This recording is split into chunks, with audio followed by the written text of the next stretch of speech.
नमस्कार दोस्तों, और स्टडी विद ज्ञान प्रकाश में आप सभी का हार्दिक स्वागत है। देखिए फ्रेंड्स, दूर से देखने पर सब चीज़ें छोटी दिखती हैं, दूसरों के संघर्ष भी, लेकिन जब आप सफलता की दौड़ में शामिल होते हैं तो आपको वास्तविकता का पता चलता है। किसी के भी संघर्ष को अंडर एस्टिमेट तो बिल्कुल मत करिए।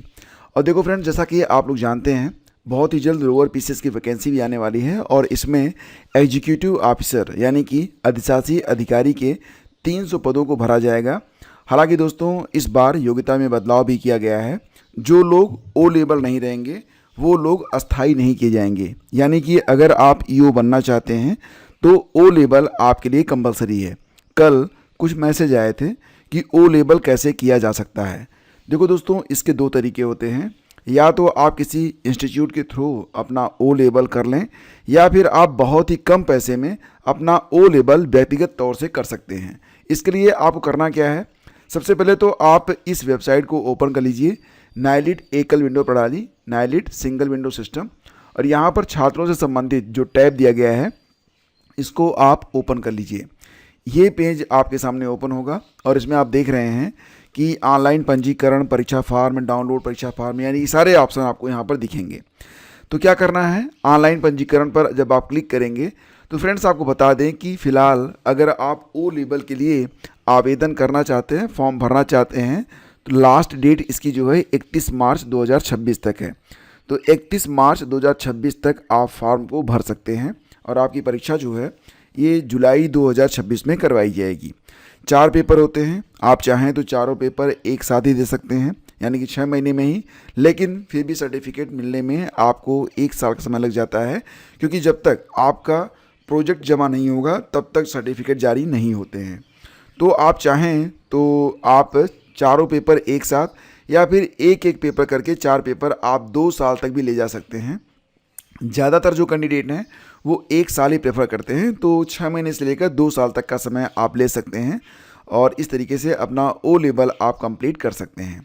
रही बात दोस्तों ये कि सिंगल विंडो, यानी कि अगर आप चाहें अपना खुद से अगर ओ लेवल सर्टिफिकेट आप लेना चाहें, यानी कि कैंडिडेट बेस पर किसी भी संस्था से आप जुड़ना नहीं चाहते हैं, तो बहुत कम पैसे में, मात्र 500 रुपये में ही जो सालाना की फ़ीस है आप यहाँ पर देखेंगे तो केवल 500 रुपये ही आपको देना पड़ेगा। ओ लेवल, ए लेवल, बी लेवल के लिए केवल 500 रुपये ही फ़ीस है, यानी कि एक सेमेस्टर की फ़ीस 500 रुपये, और इस प्रकार से चारों सेमेस्टर 2000, तो 2-3 हज़ार रुपये में आपका काम हो जाता है।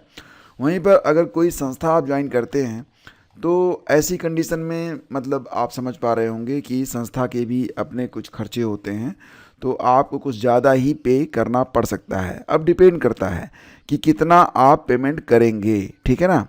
तो अगर आप यहाँ पर अपना रजिस्ट्रेशन करना चाहते हैं तो इस बटन पर आप पहले तो एक्सेप्ट करेंगे, I agree and proceed button पर। इसके बाद आपका फॉर्म यहाँ पर खुल के सामने आ जाएगा और यही फॉर्म आपको भरना है। इसमें क्या क्या है, पहले तो ये पूछ रहा है कि have you got online reference number of enrolment with NIELIT accreditation extension centre, हाँ नहीं, तो जैसा भी हो। और रजिस्ट्रेशन के लिए पंजीयन तो ओ लेवल के लिए, अप्लाइड फॉर तो direct candidate, and exam city जुलाई 2000, परीक्षा चक्र जो होगा एग्ज़ाम साइकिल जुलाई 2026। तो इस प्रकार से इस फॉर्म को आपको भरना पड़ेगा। डिटेल वीडियो में बना के आपको दे दूंगा अलग से, क्योंकि अगर यहीं पर चर्चा करने बैठ गए तो जो लोग इंटरेस्टेड नहीं हैं उनको थोड़ा सा लगेगा बोरिंग, ठीक है। चलिए आगे बढ़ते हैं, अगली खबर लेके आ गए हैं। और अगली खबर दोस्तों ये है कि आप ये देखिए, राज्य में शिक्षक पात्रता परीक्षा नहीं होगी। तो खबर बिहार से आ रही है। बिहार में 2 बार अब तक बिहार टीटी करवाई गई, 2011 में करवाई गई, फिर 2017 में करवाई गई। और अब यहाँ पर शिक्षा विभाग ने फैसला ये लिया है कि इन स्कूलों में, मतलब टीटी की परीक्षा न लेके अब वहाँ पर सीटेट ही कंसीडर किया जाएगा।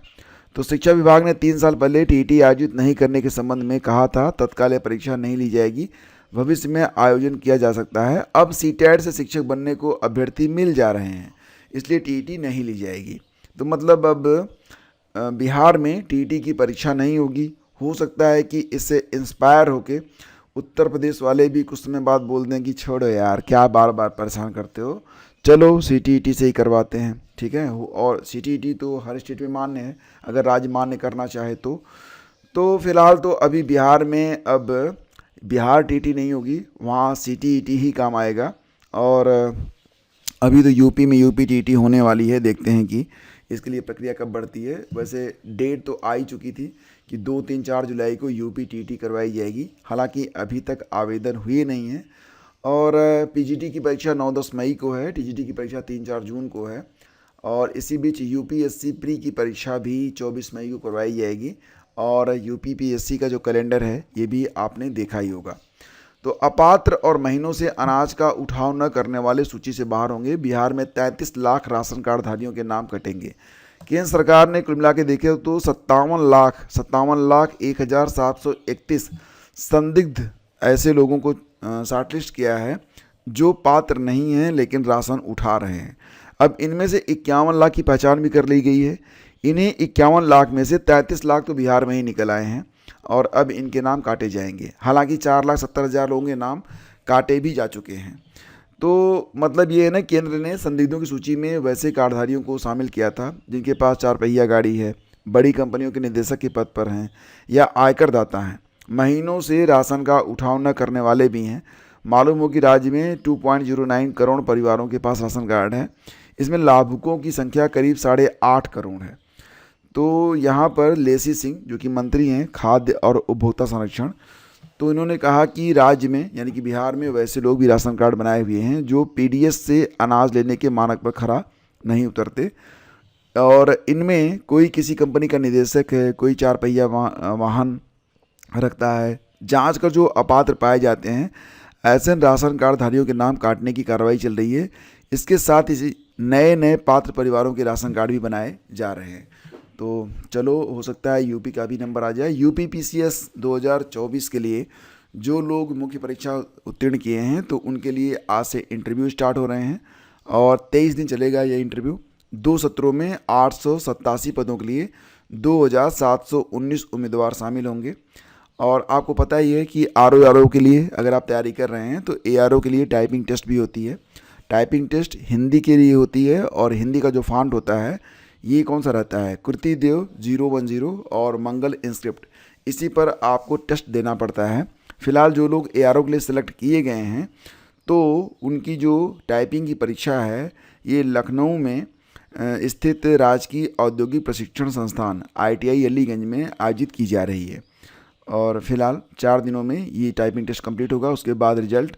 भर्ती रैली में अग्निवीर GD बनने को खूब दौड़े 837 युवा। तो आप जानते हैं कि जिन लोगों ने CEE परीक्षा में सफलता हासिल की थी उन लोगों को अब दौड़ाया गया है। और रैली के 10वें दिन रविवार को भी युवाओं का जोश देखते ही बना। स्टेडियम में बने ट्रैक पर 837 युवाओं ने अपना भाग्य आजमाया।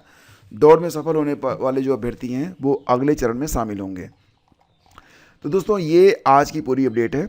और जैसा कि मैं आपको पुनः बता दूं कि जो लोग GIC, GDC या फिर UP HESC विज्ञापन संख्या 51 की तैयारी कर रहे हैं उनकी GS की क्लासेस दोस्तों लगातार चल रही हैं। और मैं आप लोगों से बताना चाहूँगा कि आपका यूपी का बजट और केंद्र का बजट कंप्लीट हो चुका है।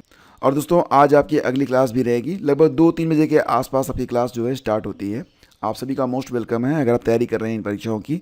तो मिलते हैं आप लोगों से और जानकारी आपको ग्रुप में दे दी जाती है कि आपका क्लास कब से शुरू हो रहा है। और आप लोग उसी समय अगर ज्वाइन करते हैं ना तो कुछ प्रश्न अगर आप करेंगे तो उसका उत्तर भी मैं तुरंत दे पाता हूँ। बाद में रिकॉर्डेड आप देखते हैं तो संभव नहीं हो पाता है। Thank you.